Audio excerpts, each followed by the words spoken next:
Bergerette. Bonjour Stéphanie. Comment vas-tu Bergerette? Très bien. Bien. Bergerette, je vous présente Bergerette, les filles. Bergerette est une experte de la beauté. Nous avons aujourd'hui Émilie qui a 18 ans, qui en fait voudrait savoir comment s'occuper de son visage, comment nettoyer sa peau, quel conseil tu peux lui donner? Bien. Alors à 18 ans, la peau est encore toute fraîche et il faut commencer à s'en occuper, c'est-à-dire donc démaquiller la peau le matin juste avec un lait de toilette et une lotion tonique si on en a, mais si on n'en a pas, on prend un coton avec de l'eau pour rincer ou alors rincer à l'eau claire. Le tout c'est de démaquiller la peau le matin. La journée se passe, on met une crème sur le visage, une crème hydratante et le soir, étant donné qu'on a attrapé toute la pollution de la journée, le stress de la journée pour à l'école, les cigarettes, la fumée. Donc le soir, il est primordial de se démaquiller le visage, les yeux, le cou. Alors, on entend souvent des filles qui disent « Ouais, mais moi je suis pas maquillée, ça sert à rien que je me démaquille. » Qu'est-ce qu'on leur dit? Il faut toujours se démaquiller, même si on ne se maquille pas. Moi, par exemple, je suis naturelle, je ne me maquille pas, mais tous les soirs, je suis obligée de me démaquiller. D'accord. Voilà. Et moi qui suis maquillée, je me démaquille tous les soirs. Ah ben vous êtes encore obligée de vous démaquiller encore Alors, plus. je commence par les yeux. Vous commencez par les yeux. Et après, je fais le reste du visage. Pour ne pas justement attaquer la partie la plus fragile de l'œil, on se protège avec un petit coton en dessous. Voilà. Parce qu'en fait, quand on met du mascara sur les cils, le fait de frotter comme ça, on vient abîmer la partie de l'œil en dessous. Alors moi, je frotte dans le sens du cil. Voilà, vous frottez dans le sens du cil, mais il faut pas frotter comme oui, ceci. parce qu'on casse la fibre. Voilà, vous cassez le cil. Non, mais c'est simplement pour protéger la partie la plus fragile en bas, pour éviter plus tard d'avoir plein de rides en dessous. Tu trouves que j'ai des rides? Non. J'ai dit pour éviter plus tard d'avoir des rides en dessous et d'avoir des cernes et d'être... Préservez votre jeunesse, les filles. Voilà. D'accord, la méthode de démaquillage est importante. Après, à partir de 20 ans, on commence à mettre aussi une autre crème hydratante. Là, on peut aller dans une gamme un petit peu plus importante. Et après, vers l'âge de 25 ans, là, on commence à perdre du collagène. Donc à ce moment-là, il faut commencer à faire des soins au collagène. D'accord. Voilà, parce que les filles de 18 ans, elles ont encore leur collagène, elles ont encore la peau bien rebondie. Donc à 18 ans, on hydrate pour retarder les effets du vieillissement. Exactement. Plus on hydrate, plus on retarde les effets du vieillissement. Exactement. Et plus on mettra des crèmes anti-rides vers l'âge de 30 ans, 25-30 ans, c'est-à-dire que ça fera effet certainement dans 10 ans. C'est-à-dire que là, aujourd'hui, vous avez 30 ans, quand vous aurez 40 ans, on dira « Oh, mais tu fais jeune !» Ben voilà, c'est parce que vous êtes occupé de votre peau très tôt. Bonsoir les filles, bonsoir Alice. Bonsoir les filles, mais désolé bien, t'es bien content de retrouver Azot encore à soir là. Moi aussi. Moi je passe toujours des soirées de ouf avec Alice. Je kiffe, j'adore, je rigole et tout va bien. Alice, on a un problème. Nous avons aujourd'hui Elisabeth. Elisabeth, elle a 33 ans. Et elle se pose la question, en fait, à savoir pourquoi les mecs, ils passent leur soirée devant la télé à regarder le foot, alors qu'ils vont pas faire de sport. T'as une explication, toi, à cette logique masculine? D'accord, la question, c'est que même Zot, ça pas faire de sport, d'accord. Moi, je pensais que Zot, y partait pas juste parce que vous n'avez pas envie d'aller. Moi, j'aurais dit que c'est pas un souci de finance. D'argent? Parce qu'il faut quand même y aller au Brésil pour aller regarder un match de foot. Après, je pense que Zot l'est bien comme ça, bonhomme, bien à l'aise, Zot case, Zot fauteuil, avec Zot bière, Zot chips, Zot pizza. C'est comme Zot, ils sont avec Zot bonne camarade, 30 jurés tout le long, voilà, Zot, ils sont Zot mieux comme ça. Bon, mais je pense qu'il faut accepter. Même il préfère un bouc gigant télé qu'un bouc ça va devant la boutique quand même. Ah oui, je suis d'accord avec toi. Laisse aller garder son match. Je suis d'accord avec toi. Mais c'est chiant quand même. Combien de temps ça dure le championnat là? 4 semaines, non? 4 semaines, on va être gavé de foot là pendant 4 semaines. Ton bouc il reste sur le canapé, il garde télé tous les soirs, Ben oui, mais c'est pour ça que toute bonne diffuse télé là, comment ils appellent ça? Bonne prestataire là, ils donnent à le duo, le trio, comme ça chacun est dans son Ah, nous gagne pas nomme le bon de marque, il faut pas dire la boîte ronde ou pas. C'est pour ça, mais dis à le bon prestataire là. Prestataire pas cher là. Et ça même, ben, donne à le duo, le trio et tout ça, de façon à ce que chacun reste dans cette pièce, il partage plus rien. Et bonhomme, il doit être un bouc l'invente ça. Ah. C'est un bonhomme l'invente ça. Non mais, pour que nous fout à Zot la paix, pour Zot regarde match de foot en fait. Ce serait quoi la solution? Non, mais la solution peut-être débranche le banc de boxe, parce que nous gagne dire que c'est une boxe. Peut-être débranche à lui, non? On a besoin de gay baise, mon coup.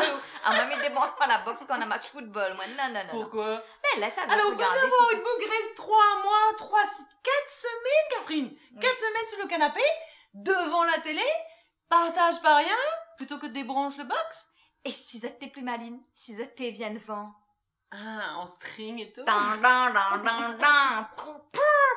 Essaye, on sait jamais. Ah, c'est ça. Essaye. Il n'est pas sûr qu'il marche. Il peut dire, ouais, bon, je reviens dans 90 minutes. Non, mais il y a la 45 minutes et il y a la mi-temps aussi. Pas bouc. Il dure 15 minutes à mi-temps, elle fait pitié. Nanoun, il souffre quand même, oui. Juste pour aller chercher la bière et les chips dans le frigidaire. Exactement, les calculs des poids. Il fait Tout ça, c'est pitié, le hein. sang, Nous, ça même, fait pitié, nous, la bande Catherine, hein. 4 semaines de foot. Ben ouais. Bon, ben, Elisabeth, prends de courage. Essaye de débrancher la box en attendant. Essaye le striptease. Comme dit Alice, voilà, achète un sous-vêtement bien sexy et puis tente, hein, et puis si marche pas, bah prends de courage et voilà, hein. Voilà, c'est ça. Bon courage, Elisabeth. Tu nous retrouves. Merci Alice. Ben merci. Bonjour Christophe. Bonjour Stéphanie. Bonjour les filles, j'ai la chance aujourd'hui d'être avec Christophe qui est un expert de la cuisine. Nous avons Christophe aujourd'hui Aline. Aline, elle a 22 ans et elle a envie de faire plaisir à son chéri. Quel conseil est-ce qu'on peut lui donner quand elle nous pose la question comment faire cuire un bon steak à son chéri? Parce que des hommes, on sait qu'ils aiment bien les steaks, hein? Bah ouais. Alors comment on fait? Bah déjà choisir une bonne viande, chez son boucher. D'accord. Donc de préférence chez un boucher. Ah oui, bien sûr, oui, tout à fait, oui. Je suis contre, on va dire, un peu, entre parenthèses, les grandes surfaces. D'accord. Donc on bannit les grandes surfaces. Oui, tout à fait, ouais. Si on veut vraiment de la bonne viande, pour moi, il faut aller chez son boucher. Très bien. Et après, si on ne connaît pas son boucher, mais qu'on va dans une boucherie, quels sont les critères qu'on doit savoir pour acheter de la bonne viande? Déjà, regarder si la viande qu'on veut prendre, si elle a une belle couleur.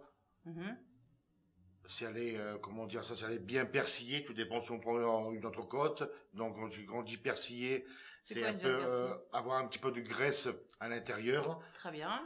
Et après, c'est la façon de la cuire aussi qui est important aussi. Alors, une bonne cuisson, c'est quoi? Une bonne cuisson, c'est déjà une poêle bien chaude, avec très peu d'huile. On peut mettre une noisette de beurre, mais vaut mieux de la margarine parce que ça ne brûle pas. Et bien la faire saisir. D'accord. Quand tu dis saisir, c'est de la retourner? Combien de temps? Saisir, c'est il faut que la poêle soit bien chaude. Il faut et attendre au moins, on va dire 2-3 minutes avant de la retourner pour une cuisson saignante. D'accord. Très bien. Est-ce qu'il y a des provenances de viande à privilégier quand on la choisit? Pour moi, la meilleure en ce moment, je dirais la charolaise. D'accord.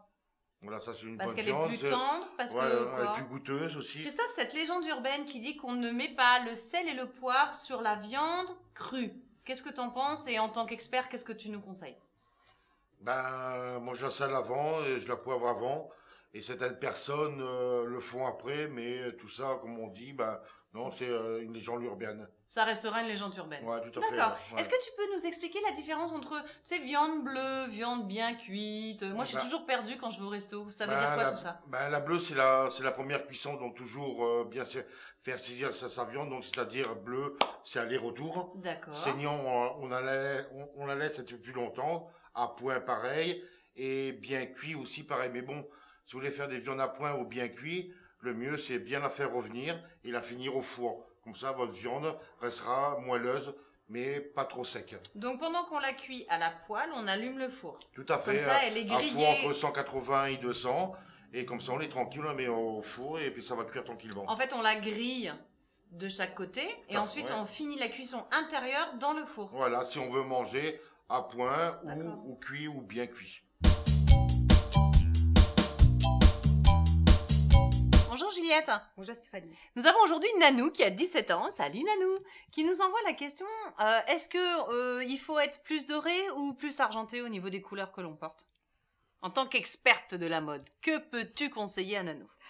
Je conseillerais à Nanou déjà il faut voir la couleur de sa peau, ce qu'elle porte le mieux, ce qui va correspondre mieux à son type de peau, et puis sa chevelure aussi, ne pas négliger, mais en tout cas, les deux couleurs, que ce soit le doré c'est ça, le doré ou l'argenté, ça reste d'actualité, c'est très joli porté. Après, il faut savoir rester sobre, ne pas porter il faut pas que ce soit trop lourd.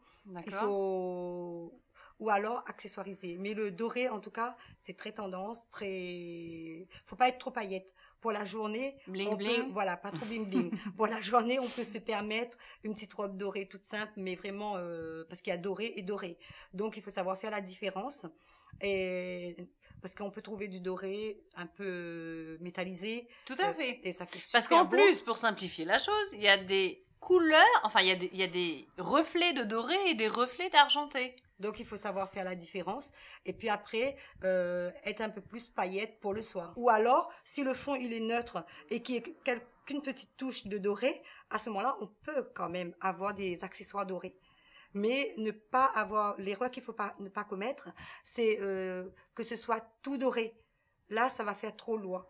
Donc, il faut vraiment savoir casser. Mais, en tout cas, quand on regarde une femme, il faut qu'il y ait au moins 3 éléments qui ressortent. 3 couleurs. Voilà, 3 couleurs dominantes. Donc notez bien les filles, 3 couleurs. Il faut pas que ça devient bariolé. Si ça devient bariolé, c'est pas joli, c'est pas beau. Donc, essayez de garder quand même minimum 3 couleurs. Très bien. Alors, 3 couleurs et attention au bling bling. Pas trop charger la silhouette. Merci beaucoup Juliette pour tous ces conseils. Merci. Les filles, j'espère que vous avez bien noté toutes ces informations. Si ce n'est pas le cas, vous avez la possibilité de nous retrouver sur nos 2 pages fans, donc le site internet ainsi que notre page fan, et nous envoyer toutes vos questions. Gros bisous les filles, salut! Bonjour Patrice. Bonjour. Bonjour les filles. J'ai la chance aujourd'hui d'être avec Patrice qui est un expert des boutiques e-commerce spécialisées en bijoux, n'est-ce pas? Nous avons Katia qui a 35 ans. Et Katia, en fait, c'est une adepte des bijoux, mais elle voudrait connaître le remède miracle pour s'occuper de la brillance de ses bijoux. Comment est-ce qu'on entretient ses bijoux? Bonjour Katia. Bonjour Katia. Alors, je vais te donner 2-3 petits conseils très très simples et qui te coûteront 0. Déjà, si tes bijoux sont un peu noircis, par exemple, ce qui arrive souvent avec les bijoux argent, notamment, ou plaqués argent, etc. Par exemple, ce que tu peux faire, c'est les laisser tremper toute la nuit dans du coca. C'est une solution simple qui coûte rien du tout. Ça vous donne une idée de votre ventre. Et en plus, tu vas retrouver vraiment la brillance que tu avais au moment où tu as acheté ou tu as craqué sur ce bijou. Attention, quel coca? Parce que les filles, elles boivent que du coca zéro. Alors on fait comment? Pour le coca zéro, ça fonctionne aussi. Après avoir fait tremper vos bijoux toute la nuit, il suffit juste de les sortir, de les rincer en fait à l'eau tiède ou à l'eau froide, et après vous les laissez aérer. Sur une table au soleil. Voilà, exactement. Parfait. Ils retrouveront leur brillance sans aucun problème. Alors il y a d'autres solutions, avec du dentifrice par exemple. Tu peux nettoyer ton bijou avec du dentifrice, ou le faire tremper à nouveau dans du bicarbonate, ou par exemple dans du citron, ça fonctionne aussi pas mal. C'est des solutions simples, des solutions de grand-mère, comme on a l'habitude de dire, mais qui fonctionnent très très bien et qui coûtent 0 en fait. Donc ça, c'est quand on a de l'argent qui noircit. Parce que des fois, ça arrive qu'on mette les mains dans le détergent et du coup, on se retrouve avec des bijoux noirs. Exactement. Il y a certaines précautions à prendre au niveau de l'utilisation de vos bijoux, notamment au niveau de, on va dire, de leur maintenance et si vous avez envie de les faire durer un petit peu dans le temps, ce qui à mon avis est le cas. Donc par exemple, il ne faut pas dormir avec vos bijoux, il ne faut pas vous baigner avec vos bijoux, il ne faut pas faire le ménage par exemple avec vos bijoux, sachant que ça va vraiment détériorer en fait le bijou en tant que tel. Il ne faut pas dormir avec ces bijoux? Non, il faut éviter. Quand vous les rangez d'ailleurs, c'est mieux de les ranger séparément par exemple. Tout à fait. D'accord. Alors moi je dors, je me douche, je vais à la plage, je fais mon passage. Ah ouais? Ouais, tout à fait. Ouais. D'accord. Bon. Pourquoi? Bah oui, mais pourquoi? Alors, je peux comprendre le magnétisme des montres peut interférer sur l'énergie que l'on dégage. C'est ça, en fait. Non. non, ça n'a rien à voir. En fait, c'est juste les réactions chimiques en fait, qui peuvent être provoquées entre, par exemple, votre peau ou vos déodorants sur le bijou qui peut, par exemple, qui peuvent noircir et abîmer le bijou au fil du temps. D'accord. C'est vrai que quand il fait très chaud et qu'on a un bracelet en acier, on a des fois un peu de noir sur le poignet. Ça peut arriver, oui. Ouais, c'est ça. Ouais. D'accord, ok. Donc voilà. Merci Patrice de ces précieux conseils. Les filles, entretien 0 €, ça va rien nous coûter et on va pouvoir garder nos bijoux à vitam aeternam. À bientôt. À bientôt. Ciao les filles.